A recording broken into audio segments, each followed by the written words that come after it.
So welcome students with the new episode. आज जो हम बात कर रहे हैं next chapter that is about the producer equilibrium. Producer equilibrium जिसकी हम बात करें लेसन नंबर 9 पुरानी बुक्स में, लेसन नंबर 10 शायद न्यू बुक्स में।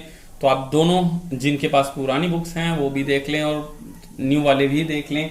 तो कंसेप्ट मैं बिल्कुल कंसेप्ट से बिहाफ पे चलता हूँ, क्योंकि कुछ बच्चों ने मुझे कहा था कि सर हमारे पास पुरानी बुक है, ये हमारा लेसन नंबर 9 है, कोई कहता 10 है, तो बेटर है कि हमने उसको सॉर्ट आउट कर दिया। तो हमने क्या किया, दोनों चैप्टर्स को आपको बताते हैं और कंसेप्ट पे बात करते हैं, that is about the producer equilibrium.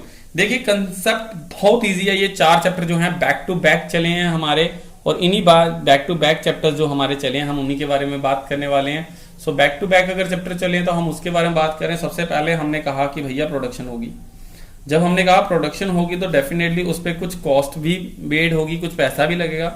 जब पैसा लग गया तो रेवेन्यू भी जनरेट किया जाएगा। अब रेवेन्यू हमेशा प्रॉफिट में नहीं होगा, लॉस भी हो सकता है। तो प्रोड्यूसर क्या करेगा इस मामले में, कहां वो इक्वेट करेगा, कहां पर वो सेटिस्फाई होगा। तो यही एक चेन को समझाने के लिए चैप्टर बैक टू बैक आपको समझाए गए हैं। सो प्रोडक्शन होती है, कॉस्ट होती है, रेवेन्यू होता है। आज हम बात करें कि प्रोड्यूसर इक्विलिब्रियम, जैसे हमने कंज्यूमर इक्विलिब्रियम के बारे में बात की थी, मैंने आपको कहा था कि 2 फेस होंगे। सेकंड जो फेस है हमारा प्रोड्यूसर के बारे में, तो प्रोड्यूसर ये सब करता है। आप कल प्रोड्यूसर बनेंगे तो आपके पास प्रोडक्शन होगी, आपके पास कॉस्ट होगा, आपके पास रेवेन्यू होगा, और साथ ही साथ आपके पास प्रोड्यूसर के इक्विलिब्रियम यानी एक सेटिस्फेक्शन पॉइंट की प्रोड्यूसर कहां पे वो सेटिस्फाई होगा। इससे पहले अपनी वीडियो आगे बढ़ाएं, प्लीज जल्दी से इसकी रेजोल्यूशन बढ़ा लें, कॉपी पेन ओपन कर लें, जल्दी से आप अपना सारा मटेरियल निकाल लें, अपनी प्रीवियस एक्सरसाइजेस को देख लें। आई होप आपने प्रीवियसली जो डायग्राम्स थी वो कर ली होंगी। मैंने लास्ट चैप्टर में भी कहा था कि रेवेन्यू जो है वो इतना इंपॉर्टेंट नहीं है, उसमें से न्यूमेरिकल भी बड़े छोटे हैं, कम है, कॉस्ट में सारे ज्यादा न्यूमेरिकल आते हैं और डायग्राम इसमें नहीं आती है। तो फिर हम ये चैप्टर कर क्यों रहे हैं, चैप्टर कर रहे थे just because of this producer equilibrium. So मैं क्या करने वाला हूं, मैं इस चैप्टर को 2 अलग अलग पेजेस में 1 बाय 1 एक्सप्लेन करूंगा। मैं रख लूं यहां पे। एक हम बात करेंगे about the perfect competition market, आप सब लिख लें प्लीज इसको साथ साथ। और एक हम बात करेंगे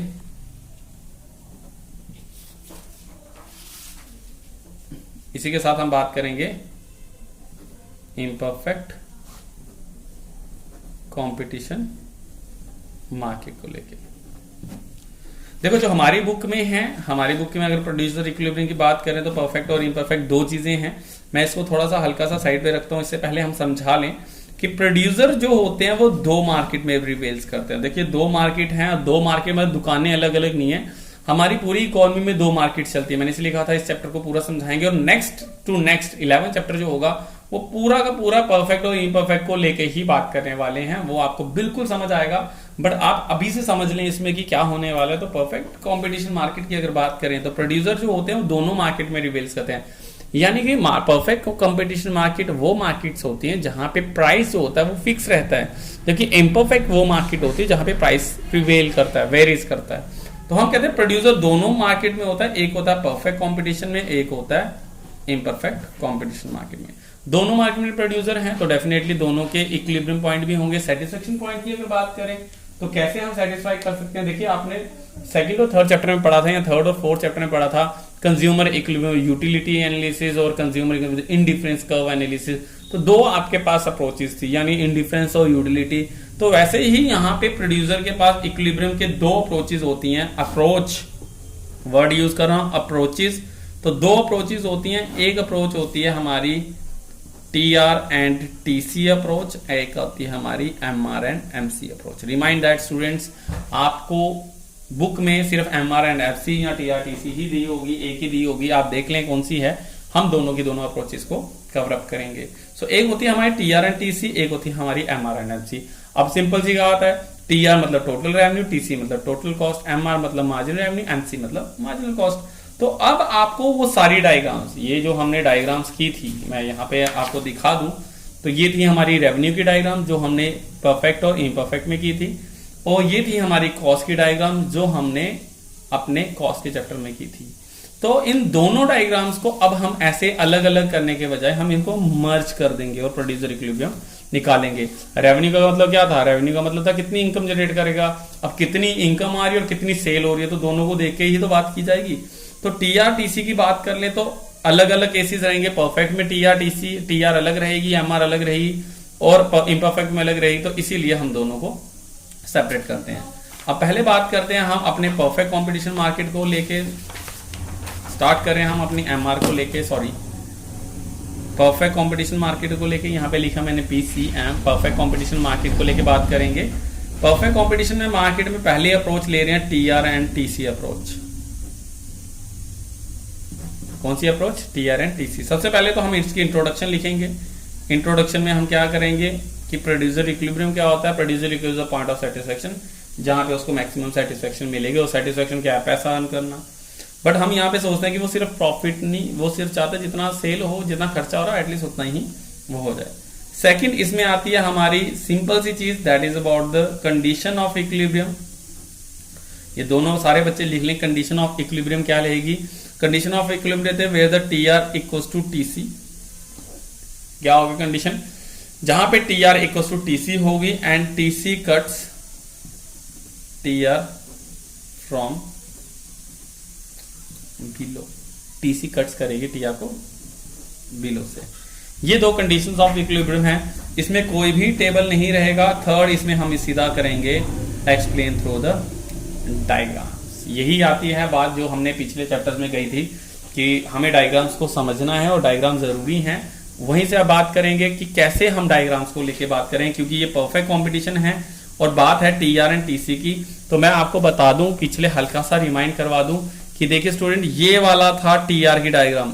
टीआर इस तरह से रहेगी अपवर्ड विद द 45 डिग्री, और टीसी जो रहेगी वो हमारी यहां पे रहेगी। जब मैंने बताया था कि ये यहां से 0 से अबव ही शुरू होगी। ये अगर किसी को दोनों कंसेप्ट नहीं पता है, प्लीज अपनी प्रीवियस वीडियो जो है अपलोडेड उसको देख लें एक दफा। तो ये यहां से चलती है, क्यों चलती है वो मैं वहां पे एक्सप्लेन कर चुका हूं। तो आपको आई होप ये दोनों वीडियो देख के याद आ गया होगा कि क्या था। तो अगर हम बात करें अगर बात करें डायग्राम्स की, तो इन्हीं डायग्राम के बिहाफ पे मैं आपको, परफेक्ट कंपटीशन है तो सिंपल है, मैं कुछ नहीं समझाऊंगा कि क्यों है, क्योंकि आपने प्रीवियस एपिसोड इसका मतलब नहीं देखा है। तो टीआर जो था वो सिंपली स्ट्रेट था। यहां से आता है हमारा टीआर, ये था हमारा टीआर परफेक्ट कंपटीशन मार्केट, ये रहा सेम मैंने वैसे ही बनाई। इसके बाद आती है टीसी। टीसी तो हमारी ऐसी थी, तो 0 से नहीं ऊपर से स्टार्ट होगी। तो ये यहां से स्टार्ट करता हूं मैं, इसको यहां से स्टार्ट करने के बाद ये इस तरह से नीचे जाने के बाद ये अपवर्ड हो जाएगी। ये रहेगी हमारी टीसी। Is that clear? तो ये है हमारी परफेक्ट कंपटीशन की डायग्राम। अब कोई कहता है कि explain producer equilibrium in the perfect competition case with the help of TR and TC approach. तो हम सिंपली इंट्रोडक्शन करेंगे, कंडीशन ऑफ इक्विलिब्रियम करेंगे, डायग्राम करेंगे। टीआर की डायग्राम आप सिंपली बनाएंगे, बताएंगे भैया टीआर डायग्राम इस तरह से रहेगी because the price remain the fix in the case of perfect competition, so that TR is the 45 degree जो होगा। और जबकि टीसी की बात करें, वो डायग्राम कोई परफेक्ट इम्परफेक्ट नहीं देखती है, वो सिंपली ऐसी ही चलेगी। तो ये रहेगा। अब बात आती है इक्विलिब्रियम पॉइंट कहाँ रहेगा, कि हमने पहले कहा टीआर इक्वल्स टू टीसी होनी चाहिए। तो टीसी का ये point A and this is point ई। मैं यहाँ ए एंड ई नाम रख रहा हूँ इनका, दिस इज ए एंड ई। तो ए पॉइंट पे भी टीआर इक्वल्स टू टीसी है, ई पॉइंट पे भी टीआर इक्वल्स टू टीसी है। जहां पे दो लाइंस इंटरसेक्ट करती हैं, दैट इज पॉइंट इक्विलिब्रियम। वो पॉइंट इक्वल होता है। तो टीआर और टीसी यहाँ पे भी इक्वल है, टीआर टीसी यहाँ पे भी इक्वल है। बट इक्विलिब्रियम कौन सा है? तो सेकंड कंडीशन क्या थी? टीसी जो है, ये है जो हमारी टीसी, वो कट करेगी टीआर को कहां से? From below. भैया नीचे से, बिलो मतलब नीचे से कट करेगी। अगर यहां देखे तो ये ऊपर से कट कर रही है, नीचे से नहीं कर रही, जबकि ई पॉइंट पे वो नीचे से कट कर रही है। तो E is the considered as the equilibrium point. Clear है? इसमें कोई दो तरफी राय नहीं है। तो हमारा जो होगा इस तरह से ये निकल जाएगा। तो अब क्वेश्चन क्या बन गया? Explain the producer equilibrium in perfect competition case with the help of TR and TC approach. तो आपको यही डायग्राम बनानी है, नंबर 1 डायग्राम। जबकि ऐसा ही क्वेश्चन आ सकता है in the case of imperfect competition market, explain with the help of TR and TC approach. अब टीआर एंड टीसी सिंपल रहेगा, इंट्रोडक्शन सेम रहेगी, इसकी कंडीशंस ऑफ इक्विलिब्रियम भी सेम रहेगी, जो ही TR equals to TC and TC cuts TR को from below. But इसमें हल्का सा चेंजेस क्या आएगा, वापिस अपनी डायग्राम पे जाते हैं। तो ये डायग्राम कैसी थी? ये टीआर जो इम्परफेक्ट में थी, इस शेप में थी, इंक्रीजिंग एट डिक्रीजिंग रेट पे। जबकि कॉस्ट, टोटल कॉस्ट में कोई ऐसा नहीं था कि इम्परफेक्ट और परफेक्ट का था, वो नॉर्मली वैसी ही रहेगी। तो दोनों को अगर मिक्सअप करें एक ही में तो क्या बनने वाला है हमारा, तो लेट्स सी। आपकी सेकंड जो डायग्राम बनेगी इम्परफेक्ट केस में, आपकी वो जाएगी कुछ इस तरह से, ये रहेगी आपकी T R, this one is T R, आपकी इस तरह से रहेगी। जबकि आपकी कॉस्ट सेम ऐसे ही कट करेगी इस तरह से टी सी। तो दोनों पॉइंट इंटरसेक्ट करने के बाद this is a point E and this is a point A again, तो वही ये अबव से कट करिए, ये बिलो से कट करिए, तो इस केस में इक्विलिब्रियम भी यही रहने वाला है। तो हल्का सा चेंजेस है इसमें, ज्यादा चेंजेस नहीं है। इसमें सिर्फ टी आर स्ट्रेट रहती है, इसमें टी आर इंक्रीजिंग या डिक्रीजिंग रेट रहेगी। बाकी आपका सारा कंसेप्ट जो होगा वो सेम रहेगा। Is it clear? तो आपके दो डायग्राम्स और दो क्वेश्चन सॉर्ट आउट हो गए। तो आपको समझ आ गया कि कॉस्ट की डायग्राम क्यों जरूरी है और रेवेन्यू की डायग्राम क्यों जरूरी है, क्योंकि इनकी डायग्राम के बिना आपकी ये थर्ड डायग्राम बनती नहीं और ये लॉन्ग क्वेश्चन में जरूर आता है। तो अगर आपने पीछे डायग्राम्स को स्किप किया था तो अब इस डायग्राम को कवर अप करें। अब जैसे हमने कहा कि यहाँ पे दो अप्रोचेज यूज होती हैं, एक थी हमारी T R and T C approach और दूसरी हमारी M R and M C approach. तो नेचुरली हम जाएंगे अब वापिस अपनी परफेक्ट कंपटीशन में और यहाँ पे करेंगे हम M R and M C approach. कौन सी करेंगे? M R and M C. अगर आपके बुक में नहीं है टी आर टी सी या M R M C, please यहाँ से आप इसको डायग्राम को बना लें, आपके लिए काफी हेल्पफुल रहेगी।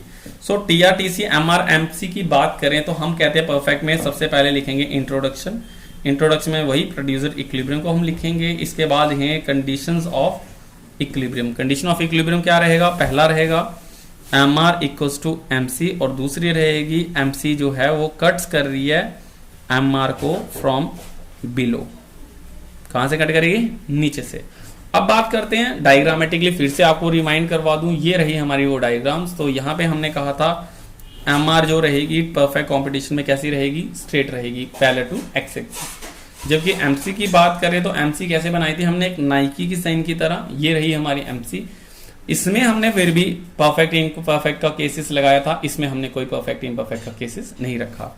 सो हम क्या करते हैं, अब वापिस इनको मर्ज कर देते हैं। तो हमने क्या किया, कंडीशन ऑफ इक्विलिब्रियम के बाद सीधा थर्ड केस आएगी हमारी डायग्राम पे।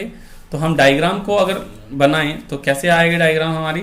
सिंपली अगर आप बनाएं यहाँ पे तो एम आर को पैरेलल बनाएं to X axis, this is M R means margin revenue, और इसी को अगर ऐसे हम नाइकी का साइन करके हम एमसी बनाएं, ये आएगी एमसी। ये है हमारी परफेक्ट कंपटीशन केसेस में।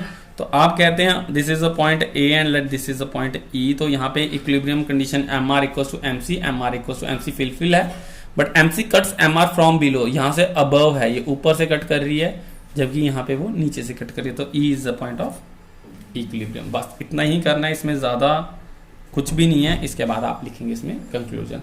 सो सिंपल है, that is about the M R and M C approach in the case of perfect competitions. तो प्रोड्यूसर इक्विलिब्रियम आप यहाँ पे ये डायग्राम शो कर सकते हैं, जिसको हम डायग्राम 3 कहते हैं, थर्ड डायग्राम लिखेंगे। जबकि इम्परफेक्ट कंपटीशन की बात करें तो इसको हटाते हैं और एम आर को आपको बताएं। तो एम आर जो थी वो हमारी डाउनवर्ड स्लोपिंग थी इस तरह से as compare to A R. तो आपने डाउनवर्ड स्लोपिंग बनाना है, जबकि एम सी सिमिलर वैसी ही रहने वाली है। अगर आपको डायग्राम की प्रैक्टिस है तो आप इसको इजीली कर पाएंगे M R and M C approach के थ्रू। तो क्या होगा, इंट्रोडक्शन रहने वाली है, कंडीशंस ऑफ इक्विलिब्रियम रहने वाली है। तो कंडीशन वही है M R equals to M C और M C cuts M R from below. ठीक है, तो क्या होगा, अब डायग्रामेटिकली अगर बात करेंगे तो डायग्राम हल्की सी अलग हो जाएगी। ये आपकी एम आर जो रहेगी वो नीचे रहेगी, और अगर आपकी डायग्राम कुछ नाइकी की इस तरह से भी बनती है एम सी, तो this is the point of intersection जहां पे आप इसको इक्वेट करेंगे with the E. E means equilibrium. तो ये रहेगा आपका पॉइंट ऑफ इक्विलिब्रियम, और इस तरह से आपका M R and M C approach in the case of imperfect competition भी पूरा हो जाएगा। सो ओवरऑल ये 4 डायग्राम्स ही हमारे रहने वाली है। Number 1 that is about the T R and T C approach in the case of perfect competition, T R and T C in the case of imperfect competition, then after MR and MC in the case of perfect competition and MR and MC in the case of imperfect competition। तो lesson number जो हमारा 9 और 10 जिसको हम producer equilibrium कह रहे हैं, वो सारा का सारा डायग्राम बेस है। इसमें क्वेश्चंस क्या आने वाले हैं, explain the producer equilibrium with the help of TR and TC approach in perfect competition, explain the producer equilibrium with the help of TR and TC approach in imperfect competition। तो 2 हो गए। MR MC approach with the help of perfect, MR MC in the imperfect तो दोनों के दोनों चारों चीजें आप कर सकते हैं। 1, 2, 3 एंड 4 वैसे ही 4 डायग्राम आपकी इसकी रहने वाली हैं। तो आई होप आपको ये वीडियो बिल्कुल समझ आई होगी, बिल्कुल डाउट क्लियर होगा। ये 4 डायग्राम्स आपको आने चाहिए। डायग्राम्स जो हैं वो हमने कहीं से नहीं लिए, हम पहले बता दें, ये हमारी जो प्रीवियस चैप्टर्स थे, ये प्रीवियस डायग्राम्स हमने बनाई हैं, उन्हीं डायग्राम के बिहाफ पे ये चैप्टर रहने वाला है। और इस चैप्टर में आपको कुछ नहीं आने वाला, इसमें सिर्फ और सिर्फ 4 ही डायग्राम्स हैं। चारों डायग्राम्स को बनाने के लिए क्यों ऐसा हुआ, ये आप प्रीवियस जो हैं एपिसोड्स में उसके न्यूमेरिकल क्वेश्चंस रहने वाले हैं, और डायग्राम्स को आप वहीं पे समझ लें ताकि आपको यहाँ पे आने पे डायग्राम और इजी हो जाए। सो थैंक यू गाइज, आज के लिए इतना ही। इस चैप्टर में हमारे पास और कुछ भी नहीं है। आपके देखेंगे तो चैप्टर में कुछ अप्रोचेज नहीं गई हैं, कुछ बुक्स में MRMC नहीं है, किसी में TRTC नहीं है, हमने सारी की सारी कंप्लीट की है। तो आप प्लीज इनको गो थ्रू करें, जो भी बोर्ड में आएगा आप उसको कवर अप कर सकते हैं। नेक्स्ट चैप्टर के साथ हम जल्दी लगाएं अपनी वीडियोस। तब तक के लिए till then take care, bye bye.